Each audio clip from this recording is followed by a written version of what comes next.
आप भी बाकी बिगनर्स की तरह फेयर वैल्यू गैप के हवाले से कन्फ्यूजन रखते हैं कि कौन सा फेयर वैल्यू गैप ज़्यादा हाई प्रोबेबिलिटी है और कौन सा लो प्रोबेबिलिटी, किस से ट्रेड लेनी चाहिए और किस को छोड़ देना चाहिए।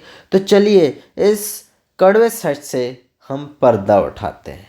अस्सलामुअलैकुम, मैं हूं नासिर महमूद भट्टी और आप देख रहे हो NMB FX। देखें, फेयर वैल्यू गैप मार्केट में बहुत ज़्यादा बनते हैं। सबसे पहले हम फेयर वैल्यू गैप को थोड़ा सा इंट्रोड्यूस करते हैं।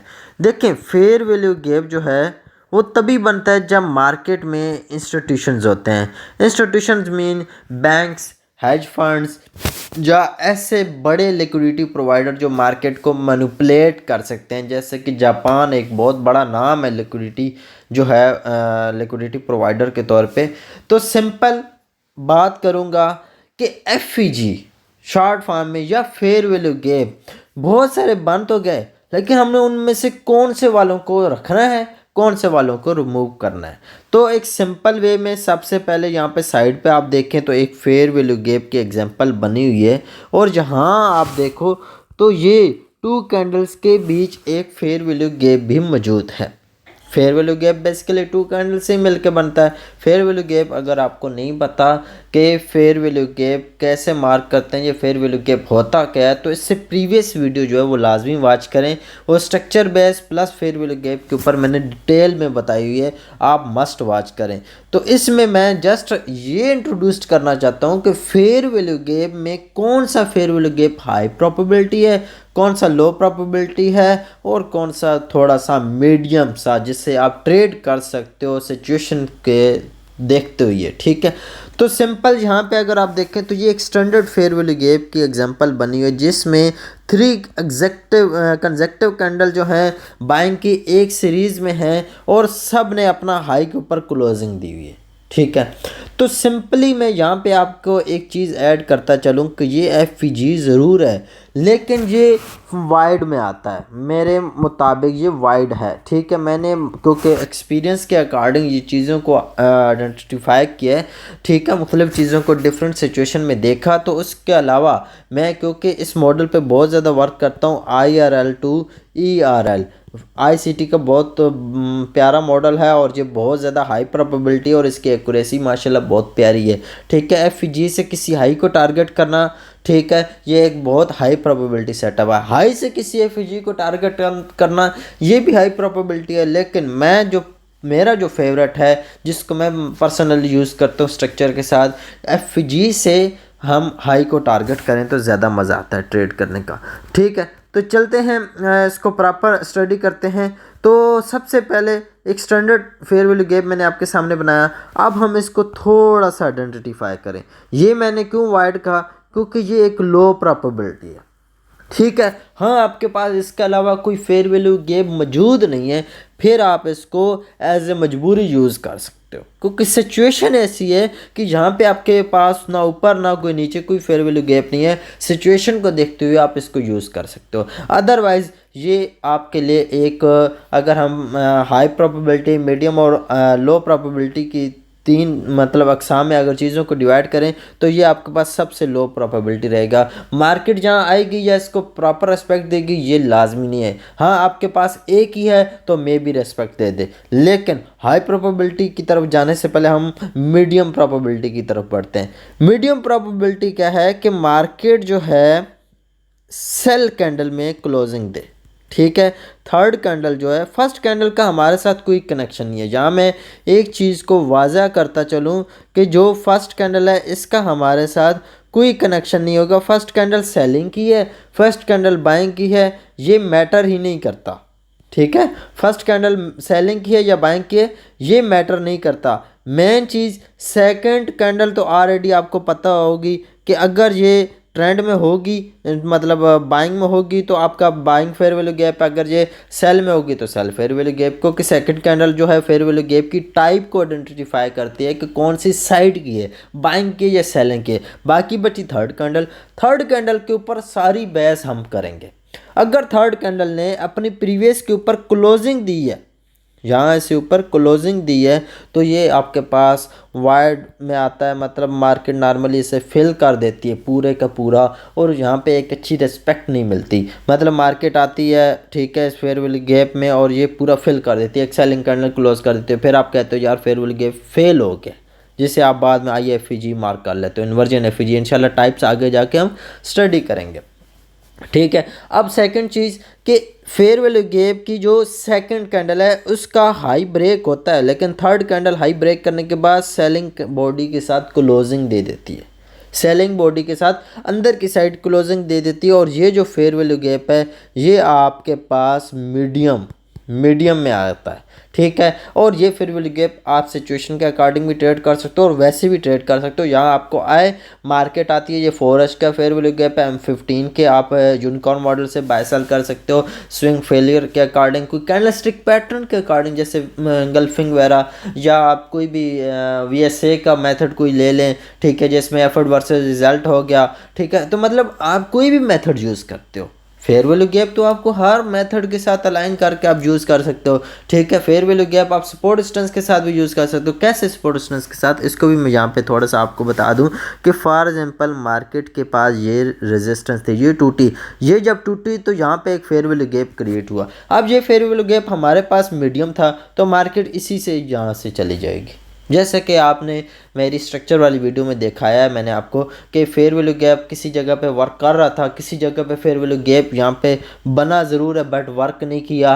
ठीक है, वो क्यों नहीं किया, मार्केट थोड़ा ज़्यादा नीचे से आके गई, उसका रीज़न क्या था, अब भी मेरे अंदर से इस फेयर वैल्यू गैप वाले टॉपिक के बाद आपको वो कंसेप्ट क्लियर हो जाएगा कि मार्केट में हाई प्रोबेबिलिटी, लो प्रोबेबिलिटी और मीडियम प्रोबेबिलिटी के फेयर वैल्यू गैप बनते हैं 3 टाइप्स के, जिनमें से फर्स्ट टाइप मैंने आपको बताया कि जिसमें सेकंड कैंडल के ऊपर क्लोजिंग थर्ड कैंडल करती है उसी डायरेक्शन में। ठीक है, ये हमारे पास लो प्रोबेबिलिटी बनती है, मार्केट नॉर्मली इसको प्रॉपर फिल कर देती है, बहुत कम चांस होते हैं कि मार्केट इसको अच्छे से रेस्पेक्ट दे दे। फिर सेकंड मैंने आपको चीज़ पढ़ाई, उसमें मैंने आपको कहा कि थर्ड कैंडल सेकंड का हाई लेने के बाद सेलिंग में क्लोजिंग देगी और एक फेयर वैल्यू गैप क्रिएट करेगी, ये आपके पास मीडियम टर्म में आता है। ठीक है, अब हम चलते हैं अपनी हाई प्रोबेबिलिटी टर्म की तरफ बढ़ते हैं। तो हाई प्रोबेबिलिटी में मार्केट क्या करती है, मार्केट अपना ये जो कैंडल थी, ठीक है, ये जो कैंडल है ये क्लोजिंग वो बुलिश ही करती है। ठीक है, क्लोजिंग इसकी आपको बुलिश ही मिलेगी, लेकिन ये जो इसने क्लोजिंग बुलिश की है ये अपनी थर्ड कैंडल के हाई, आप देखें ये थर्ड कैंडल का फॉर एग्जांपल हाई है, थर्ड कैंडल के हाई से नीचे क्लोज की है तो बुलिश कैंडल, लेकिन थर्ड कैंडल के सेकंड कैंडल के हाई से नीचे क्लोज कर दिए, विक का जो यहाँ पे हाई था इससे नीचे क्लोजिंग हुई है, तो बॉडी की क्लोजिंग हुई है, तो ये आपके पास जो फेयर वैल्यू गैप है ये आपके पास हाई प्रोबेबिलिटी है। अब इसका हाई प्रोबेबिलिटी होने का रीज़न समझाता हूँ क्यों ये हाई प्रोबेबिलिटी है। अब देखें सेकंड कैंडल में क्या थे, बायर्स।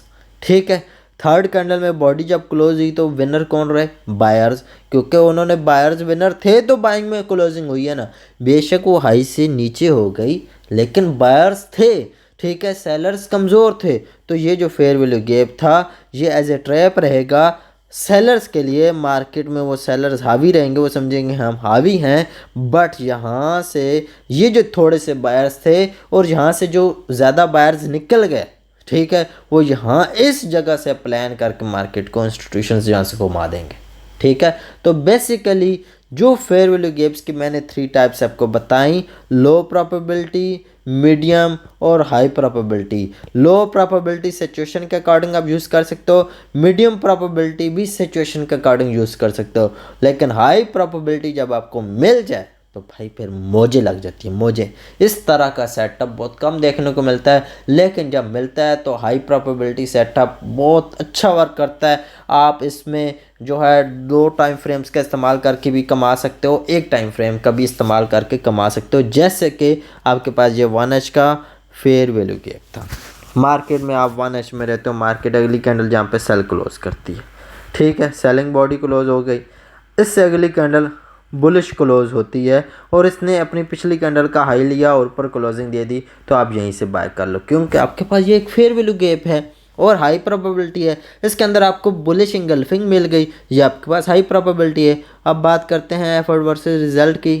ठीक है, एफर्ट वर्सेस रिजल्ट जिनको पता है वो तो बेहतर अच्छे तरीके से जानते हैं। उसमें क्या होता है, ये सेलिंग कैंडल होती है, ठीक है, और अगली कैंडल जो है बुलिश बनती है लेकिन इसका लो ले लेती है, ठीक है, और ये हैमर टाइप सी डोजी नुमा कुछ भी ऐसा इस तरह की कैंडल बना देती है और वेरी नेक्स्ट कैंडल से बाइंग कर लेते होते हैं। ठीक है, एफर्ट वर्सेस रिजल्ट में वॉल्यूम को देखते हैं, इसमें वॉल्यूम इसका हाई होता है, इसका लो होता है, ठीक है, तो ऐसी सिचुएशन मिल जाती है। तो ये भी आपको बता रही है एफर्ट वर्सेस रिजल्ट। एफर्ट का मतलब कि सेलर्स की एफर्ट देखो, बदले में रिजल्ट आपको बुलिश ही मिलता है, ठीक है। तो ये बेसिकली मेन चीज़ हैं और उम्मीद है इस लेक्चर के बाद आपका के लिए कोई कन्फ्यूजन बाकी नहीं रही होगी। हम इसी चीज़ को थोड़ा इन्वर्ट कर लेते हैं, ठीक है, और सिचुएशन को सेलिंग में देख लेते हैं। ये अब सेलिंग सिचुएशन है, ठीक है। सेलिंग में हाई प्रोबेबिलिटी क्या होगी, हाई प्रोबेबिलिटी जो है वो सेल कैंडल ही होगी, ठीक है।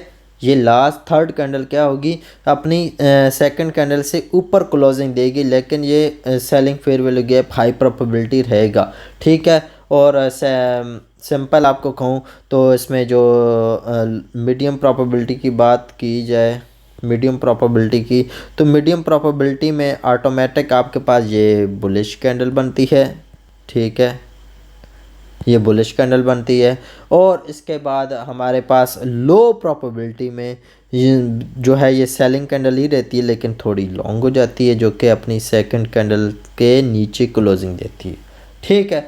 सिंपली ये चीज़ें हैं और इन चीज़ों का इस्तेमाल आप करके फेयर वैल्यू गैप को अच्छे से स्टडी कर सकते हो। मैं कोशिश करता होता हूँ कि वीडियो लेंथी ना बने और आपको अच्छे से समझा सकूँ। मैं इतनी डेप्थ में नहीं जाता, बस बेसिकली ये चीज़ें आपके सामने रखनी थी। अब इनकी थोड़ी सी प्रैक्टिकल एग्जांपल भी देखेंगे। मैंने कोई मार्किंग करके नहीं रखी हुई, तो इसका मतलब है हमें ढूंढनी है, ठीक है।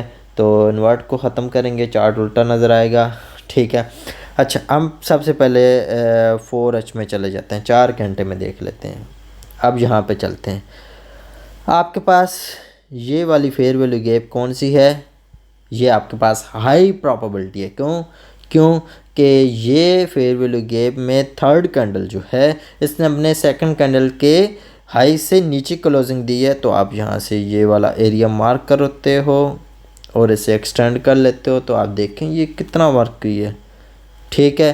पहले आपको ये देखने को मिला मूव, फिर आपको यहाँ पे मूव मिल रहा है, ठीक है। अब यहाँ पे आती है बात कन्फर्मेशन थी। आप लो टाइम फ्रेम में भी ले सकते हो। यहाँ पे हमारे पास वैसे कैंडल स्टिक पैटर्न तो हमें बेसिकली मुझे नहीं नज़र आ रहा, लेकिन लो टाइम फ्रेम में उम्मीद है हमें कन्फर्मेशन मिली होगी। बिल्कुल यहाँ पे आपके पास मार्केट स्ट्रक्चर शिफ्ट हुआ, ठीक है।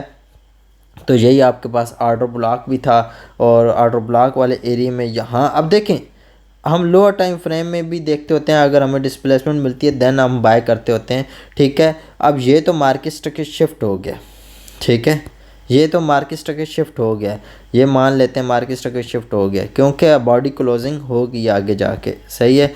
वैसे तो आईसीटी में बॉडी क्लोजिंग मैटर नहीं करती, ठीक है, नहीं भी लेते होते, विक भी ले लेते होते हैं, लेकिन यहाँ टेक्निकली ले लेते हैं। अब यहाँ पे एक ही फेयर वैल्यू गैप बना है, जब हुई है ना मार्केट स्ट्रक्चर शिफ्ट, तो उस टाइम एक ही फेयर वैल्यू गैप बना है, इससे ज़्यादा बने भी नहीं। अब ये फेयर वैल्यू गैप कौन सा था, ये बेसिकली फेयर वैल्यू गैप हमारे पास जो बना, ये हमारे पास लो प्रोबेबिलिटी बना, देखें ना ऊपर क्लोजिंग है, ठीक है। अब ये लो प्रोबेबिलिटी है। अब क्योंकि हमारे पास इस पूरे एरिया में कोई फेयर वैल्यू गैप नहीं है, स्वाई इसके वैसे तो हिडन पड़े हैं, लेकिन टेक्निकली यहाँ पे उसके अलावा कोई नहीं है।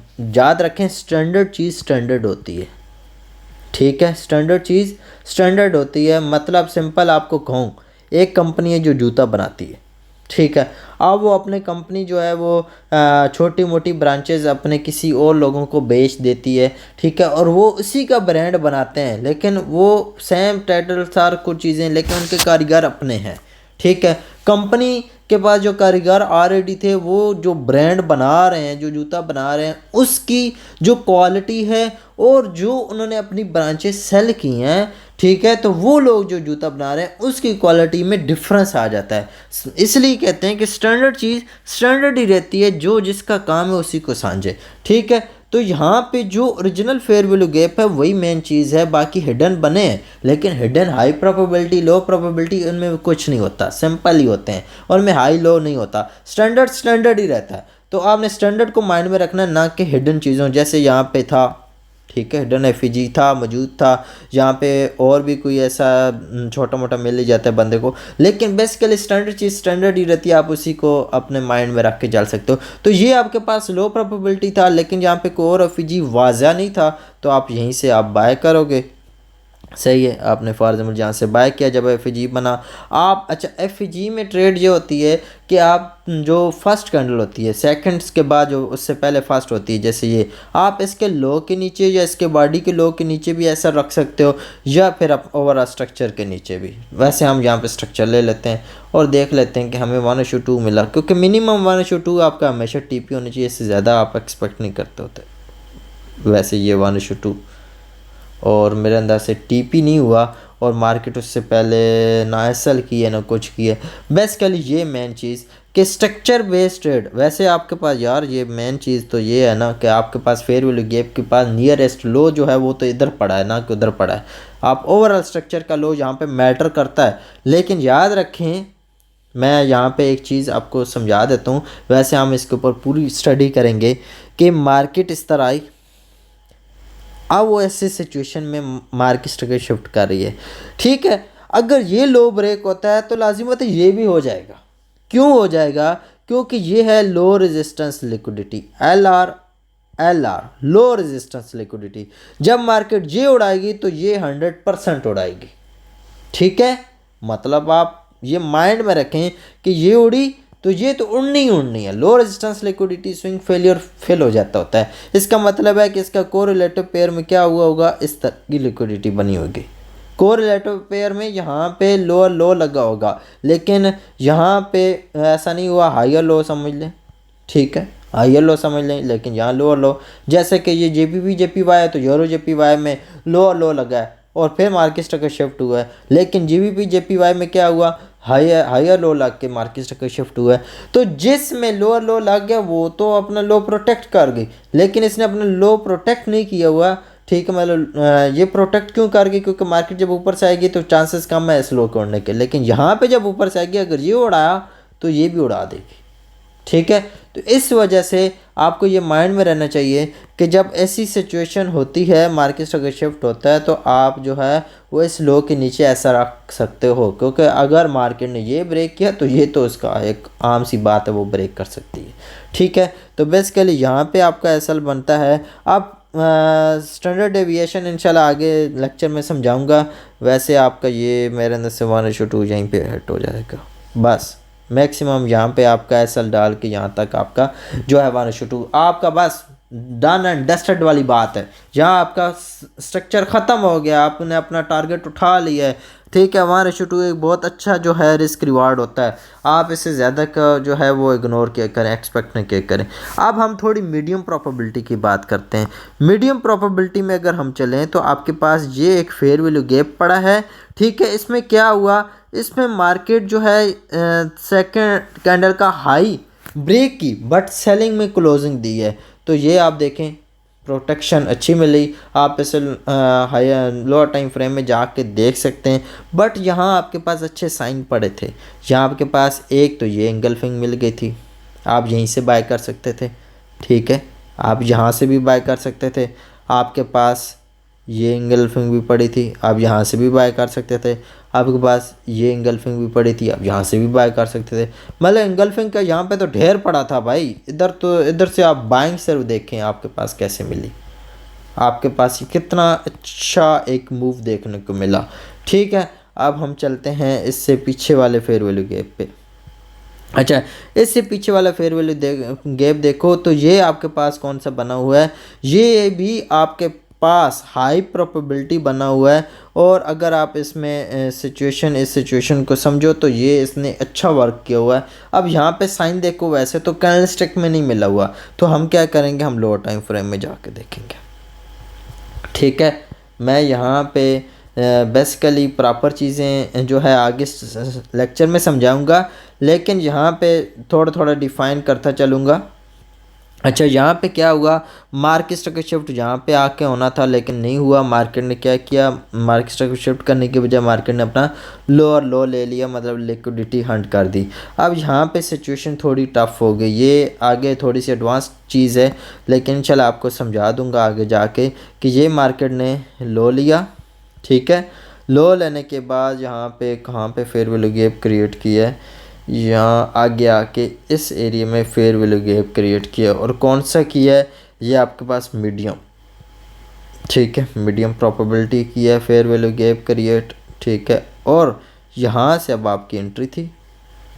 अब यहाँ मार्केट स्ट्रक्चर शिफ्ट मैं क्यों नहीं देख रहा, क्योंकि मार्केट ने ऑलरेडी लिक्विडिटी ले ली है और इसने कितनी की लिक्विडिटीज़ लेनी है। आप यहाँ पे जब आपके पास मार्केट स्ट्रक्चर शिफ्ट बहुत दूर भी पड़ा, क्योंकि यहाँ पे मार्केट स्ट्रक्चर शिफ्ट जो है यहाँ पे है। अगर आपको ये मार्केट स्ट्रक्चर शिफ्ट देखना नहीं आता तो आप मेरे स्ट्रक्चर वाली वीडियो को देखें, आपको ईजिली समझ आ जाएगा कि यहाँ हमारे पास बैक हैंड पे, यहाँ बैक हैंड पे जो वैलिड हाई पड़ा था वो ये पड़ा था, तो यहीं ब्रेक होने पे मार्केट स्ट्रक्चर शिफ्ट होना था, ठीक है। तो बेसिकली आपको चीज़ें अच्छे से समझ आ जाएंगी। अब यहाँ पे हमारे पास वैलिड लो कहाँ पे पड़ा है, वैलिड लो यहाँ पे पड़ा है, आप इसी के नीचे ऐसा रखोगे, ठीक है। और कोई नीचे फेयर वैल्यू गैप भी नहीं है और इसी हाई को बेशक टारगेट कर लो, बस टारगेट डन हो गया, फिनिश, डन अंडरस्टूड वाली बात।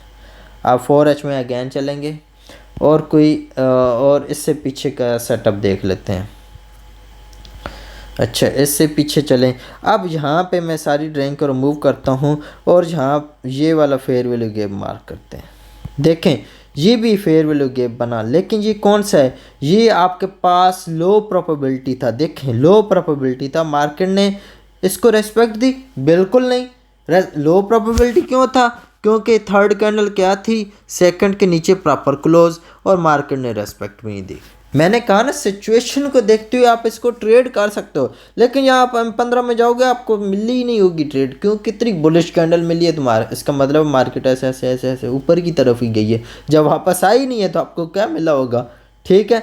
तो बेसिकली अब इसी के सामने देखो, ये आपके पास वैसे BPR बन गया, ठीक है। तो इसी के सामने ये इसने अपना सेटअप क्रिएट कर लिया, ठीक है। अब यहाँ पे देखो, ये सेकंड कैंडल ने क्या क्या, बुलिश क्लोजिंग दी, मतलब मीडियम प्रोबेबिलिटी वाला सेटअप है। और यहाँ पे अगर आप देखो इसने रिस्पेक्ट दी नहीं दी, तो उम्मीद है आपको रिस्पेक्ट नज़र आ रही होगी कि इसने अच्छी रिस्पेक्ट दी है। मार्केट जहाँ से 4, 8, 12 और 16 घंटे गिरती रही है, ठीक है। तो ये मतलब पूरा दिन ही गुजर गया सेलिंग में, सही है। फिर यहाँ पे देखें, यहाँ पे कितने फेयर वैल्यू गैप्स बने। अब इनमें से बहुत सारे जो हैं वो हाई प्रोबेबिलिटी होंगे, बहुत सारे नहीं होंगे। मैं थोड़ी एग्जांपल ज़्यादा दिखाना चाहता हूँ, जैसे कि अब ये, ठीक है, मैं इसे एक्सटेंड कर देता हूँ राइट साइड। पहले तो मैं सारी ड्राइंग रिमूव कर आता हूँ पीछे वाली, ताकि मुझे ये मार देखने में आसानी रहे। अब ये सारे फेयर वैल्यू गैप, अब ये फेयर वैल्यू गैप क्योंकि सेकेंड कैंडल, थर्ड कैंडल जो थी उसने जो है प्रॉपर क्लोजिंग दी हुई थी इस लो के नीचे, इस थर्ड कैंडल ने, तो ये तो हमारे पास हाई प्रोबेबिलिटी था। और मार्केट ने यहाँ से आप देखें 4, 8, 12 और काफ़ी ऊपर तक मूव दिया।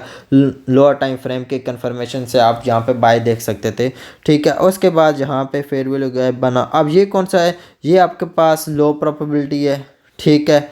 हम आगे जाके हम इसको अलग-अलग चीज़ों को देखते हैं, ठीक है। फिर आपके पास कौन सा, ये मीडियम प्रोबेबिलिटी आ गया।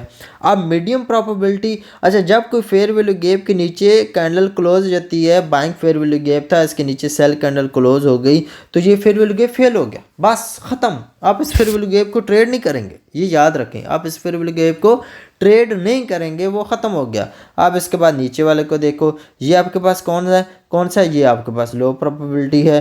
पहले तो इसने यहाँ पे अगर आप देखो तो आपको यहाँ पे अच्छी रिस्पेक्ट मिली, इससे आगे देखो आपको सिर्फ छोटे मोटे यहाँ भी रिस्पेक्ट मिली, यहाँ भी मिली, ठीक है। लेकिन मार्केट क्योंकि ऊपर ही सारा कुछ फेल करके आ रही थी, तो फिर आपको पता है जब ट्रेंड के अगेंस्ट चीज़ें पड़ी होती हैं तो वो कहाँ वर्क करते हैं, ये ऑलरेडी वर्क कर चुका था, तो इसने यहाँ पे आके फेलियर दे दिया, क्योंकि इसने इतना बड़ा मूव तो ऑलरेडी दे दिया था। फिर ये आपके पास लो प्रोबेबिलिटी था, तो ये इस कैंडल की क्लोजिंग से, रेड कैंडल की क्लोजिंग से फिनिश हो गया, ख़त्म हो गया, ठीक है। अगर क्लोजिंग हुई है तो ख़त्म हो गया, नहीं हुई तो इसने मामूली से आपको रिस्पेक्ट दे दी, 8 घंटे, लेकिन ये एक हाई प्रोबेबिलिटी चीज़ नहीं रहती जब आपके ट्रेंड के अगेंस्ट होती हैं। ठीक है, तो बेसिकली ये चीज़ें थी। अब देखें ये वाला पड़ा हुआ है, ये आपके पास कौन सा है, ये आपके पास लो प्रोबेबिलिटी है। ठीक है, लेकिन काम कर गया। जब ट्रेंड में होते हैं तो ट्रेंड में लो प्रोबेबिलिटी चीज़ें भी काम कर जाती हैं, लेकिन जब आपके पास लो प्रोबेबिलिटी एक से ज़्यादा बनती हैं तो देन आपके पास आपने चूज़ करना होता है कि उस for example 3-4 fair value gap बन गए, उनमें लो प्रोबेबिलिटी, मीडियम और हाई प्रोबेबिलिटी। आपको मीडियम और हाई को अलग करना है और लो वाले निकाल देने, उनको इग्नोर कर देना है। अब यहाँ पे बना ही एक है तो बंदा एक को यूज़ करेगा ना, बना ही एक है तो मार्केट ने यहीं से ऊपर जाना था। ठीक है, तो बेसिकली ये चीज़ें थी और उम्मीद है आपने इन चीज़ों को वॉच किया होगा और इनसे कुछ ना कुछ सीखा भी होगा। अब गोल्ड को यहाँ पे मैं देख लेते हैं, थोड़ा सा हम देखेंगे। अब गोल्ड में देखें तो आपके पास यहाँ पे कौन सा फेयर वैल्यू गैप है, ये आपके पास मीडियम प्रोबेबिलिटी है और मार्केट में यहाँ पे आप इस फेयर वैल्यू गैप से अच्छी रिस्पेक्ट देखने को आपको मिल भी रही है। ठीक है, और ये सिचुएशन है और मैं एक्सपेक्ट कर रहा हूँ मार्केट जहाँ से भी ऊपर ही जाएगी। तो इंशाल्लाह नेक्स्ट वीडियो मिलते हैं। अपना बहुत सारा ख्याल रखें। अल्लाह हाफिज़।